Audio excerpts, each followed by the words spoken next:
very exciting to finally be able to say that I'm creative director of Assassin's Creed 3. My name is Alex Hutchinson.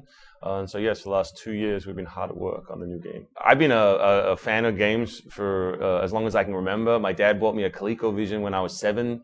And I had a NES and a Commodore 64 and all those early consoles. I think the most dominant machine in my memory is the Amiga 500. I don't think that's as popular in the States as it was in England or Australia. But this for me was a dream machine. It was the first game console or computer system that I fell in love with. It birthed so many different genres, so many different types of games. You had everything from the early Ultimas on there through SimCity, through various platformers, all that sort of stuff. It was a great machine, and it was the first time I ever became aware that you could work in video games. I used to read a lot of the magazines back then, like The One and Zero magazine and Amiga Power.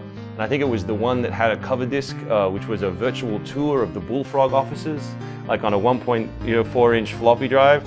And this blew my mind. The idea that there were people actually getting paid to make video games was amazing to me. And I didn't see any path. I wasn't a good artist and I couldn't code. I didn't see any path to get into video games. So it was kind of an amazing discovery and a really depressing discovery at the same time. But over the years, I studied writing and classical studies at university. And one day a friend of mine sent me a job notice for a game designer at a little company called Taurus Games in Australia. This was amazing to me because it seemed, reading the job description, that it was something that I could vaguely do. It involved writing and structure and planning and all this sort of stuff. So at the time, they were generous enough to give me a shot. And the first game I ever worked on, not a very exciting title, was the Game Boy Advanced version of Minority Report, if you remember the old Steven Spielberg film. And I think the highlight of that game, apart from the fact that it was built in 2.5 months, was an email from Steven Spielberg's assistant that said, "Hey, we don't really understand why there are these guns in the game. In the movie, we had this concept for a while called the sick stick, and it was like a sick stick that you poked people with and they throw up. And we really think that kids love vomit." And I thought, well, that's amazing. We're doing a production for 10 weeks and I don't think that's making the cut. We got it in, and the cool thing about that job was, we made a lot of Game Boy games way back in the day, and I think we made 5 or 6 games in a year. So in terms of a crash course in game development and learning, not only, how to sell ideas, but how to close ideas, it was a pretty good first year. And I met a producer who eventually went to EA, and he said, "You really need to get out of Australia." At the time I was commuting an hour and a half each way via like 2 buses and a train to kind of like a strip mall in the middle of nowhere where the studio was situated, and it was a little untenable. And he said, they're looking for people, at EA, maybe you want to come over. And so I was lucky enough to get an interview and eventually a job at Maxis. First of all, starting in the console division, so I was lead designer on a couple of the console games, and eventually lead designer on Spore on the PC, which was really exciting. At that point, I transferred to the Montreal office of EA, and I was creative director on Army of Two: The 40th Date. And then at that point, it was time for a change, and I got an offer that you really couldn't refuse, which was creative director on Assassin's Creed 3. I think Assassin's Creed 3, like Spore, is a game that people have very strong opinions about, and that's a gift. Like anytime you can work on a game where people care enough to tell you what they think of it before you even release it a lot of the time, I think that's super exciting. And I know the whole team, we read the boards, we know what people are saying about the game. We've been working on AC3 now for 2 years, so it's really exciting to be able to talk to guys like you about the game and actually finally be able to express, to talk back to some of the queries that we have. Even people who are angry about something are still interested in your game, and that's amazing. So we listen, but at the same time, I think you need a very strong directed a core. You need to make a call early on in game development and stick with it regardless of what people say around you. The most dangerous thing in game development, in my opinion, is thrash. This idea that you go 6 months down one road and then panic and go 6 months down another road and panic and go somewhere else. Like a lot of the time, finishing your idea is the problem more than what the idea is.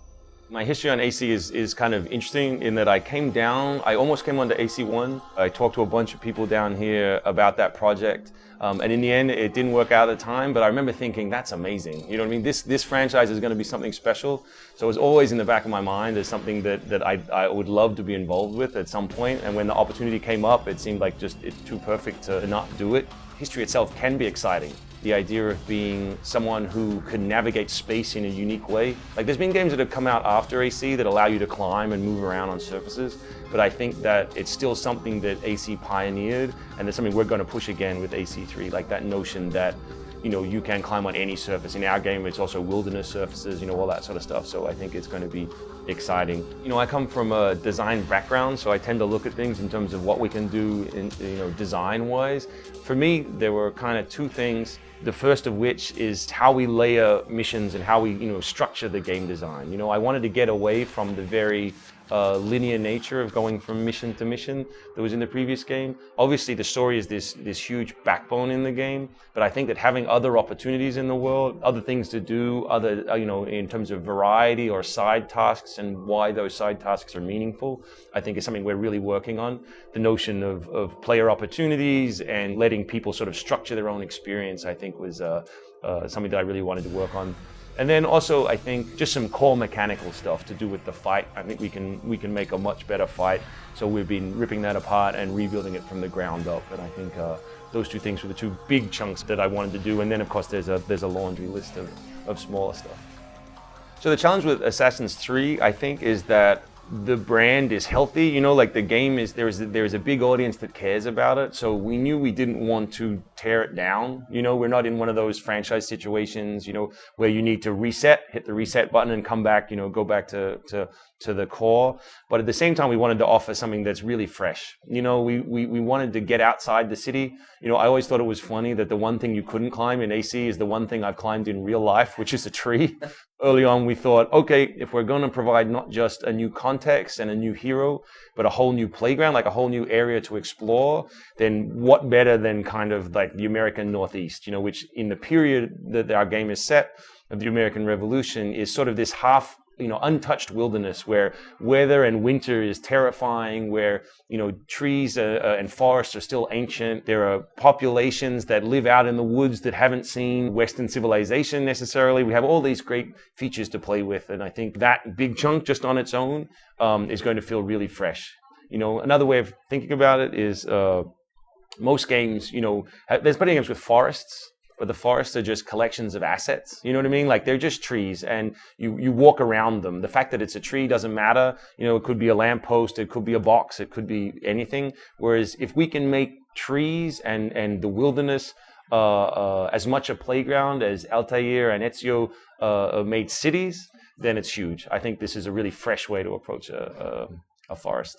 When we're thinking of a setting, what we started to realize was we wanted to come to America not just because it was a big break, obviously, from the European settings of the last couple of games, but also that it was a new playground. Even in this period in history of, you know, of the 1700s, it's a relatively untouched place. Like even for the cities that are there, it's fresh.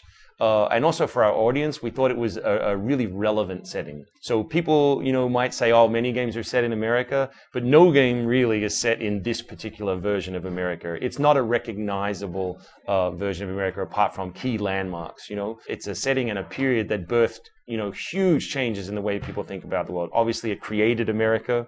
It spawned the French Revolution. It redrew the map of power in the world over the next century. This is a huge event, not just for Americans, but also for Europeans and hopefully most of the people in our audience. Telling a story about the American Revolution and what that meant to people at the time is really relevant today when all around the world, whether it's Greece or America or wherever, these same questions are still active. The team on AC3, a lot of the people have come from AC2 and from AC1 before that, and a lot even from Prince of Persia Sands of Time before that.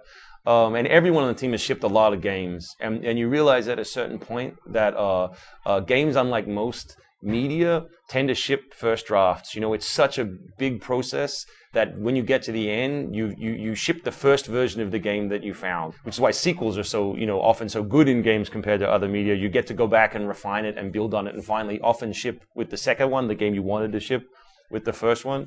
So we've been working on the game already for 2 years, and our goal was to have a really early alpha date to get a feature complete. And if we do it right, it'll allow us to sort of ship Assassin's Creed 3.5. You know what I mean? To like push past our initial ideas and go back in and edit things like pacing and how we deliver features and story moments that we don't think resonate strongly enough. And if we can do that, I think that's a path to a truly great game. You know, like if you can actually assess the work that you've done and find those areas that need improvement and do it again, it's very few studios in the world have the chance to do it.